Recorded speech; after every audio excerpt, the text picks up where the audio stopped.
Čau! Čau! Esam Miestiņā Vismar. Atkal apvienojušies, Zaicis man sagaidīja hotelī. Es atskrēju no Rostokas gar jūras malu, diezgan liels attālums. Nu, negluži atskrēju, jo mums ir jaunumi. Mums tas ir jau vairāk kā nedēļa fūsenšmaice, šmarce. Šaize, fūsenšaize. Jā, kājas šaize riktīga. Kā lai saka? No Latvijas līdzi tika paņemts fiskara cirvītis. Īsti nebija skaidrs, kāpēc es viņas paņēmis līdzi, jo izdomot to, ka telpīgi lokā novids tika izmantots citi pielietojumi, līdz šim nebija. Un tad tagad ir skaidrs, viņš bija paņemts, lai apcirstu tos ego spārnus. Situācija ir diezgan slikta ar to kāju, un mums vai nu ir jāpārtrauc vispār pasākums, jo sāp riktīgi paiet, tas ir skaidrs, ka arī tuvākajā laikā nevarēs paiet. Vai jāmaina taktika. Mēs taisamies mainīt taktiku, jo piedzīvojums parts galīgi nav apsīts, vienkārši tā kā aizsāp.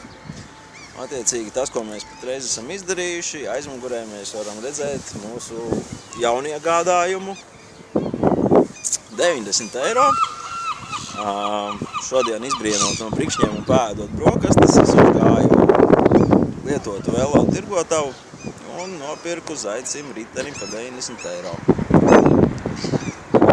Tuvākās dienas, vismaz šodien, rītā mēs ārā no šīs pilsētas, Zaicis brauks riteni un es jau drīzākais tas būs tā, ka līdz nākamajai lietotai riteņu tirgotavai, kur mēs paskatīsimies riteni numur 2, jo droši vien tā īsti nevarēs, ka viens ar kājām, viens ar riteni, baigi grūti arī būs tur kaut kā saorganizēties.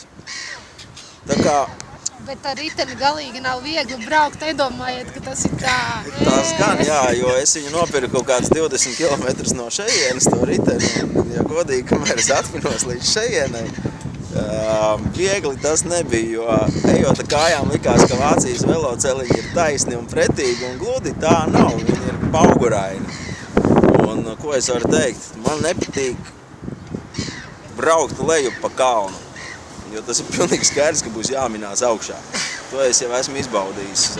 Tā kā turpmākās ziņas visdrīzākais būs nevis par sāpošu kāju vai vēl kaut ko, bet galvenokārt par norīvētām pakaļām.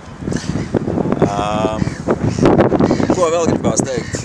Nosoļota laikam ir, ar logeri saskaitīsim pāri pa 400 droši vien ir. Neīstenojām mēs savu ideju, to grandiozo nosoļot visu Eiropas piekrasti tikai kājām. Esam spiesti pārvākties uz transporta līdzekli. Bet, ko lai dara? Varbūt tās kādam citam tas izdosies. Varbūt tās kāds cits īstenos šo ideju. Vai arī mums jau ir tā, ja pēkšņi fūsenšmērce attapsīs pēc kāda laika vai mēneša, tad mēs atkal varam mainīt taktiku. Jā, patiesībā man galīgi negribētos, teiksim, kaut kur Francijas Spānijā vēl projām pārvietoties ar riteni, jo tā ir ļoti ceram, ka kādā brīdī tā šmarce pāries, mēs varēsim atkal pārvietoties ar kājām. Jo riteņu vērtība nav liela, tā kā mēs viņu varēsim kādam uzdāvināt, vai varbūt tās notirgosim par kādiem 50 eiro vēlāk, tā kā kaut ko izdomāsim. Katrā ziņā patreiz mēs esam spiesti pasākumu turpināt citā formātā, bet katrā ziņā mēs viņu turpinām. Lūk tā. Kaut kas piebilstams? Baigi sāp. Baigi sāp kāja. Jā. Redzēsim, kā mums veiksies tālāk. Čau pagaidām. Čau.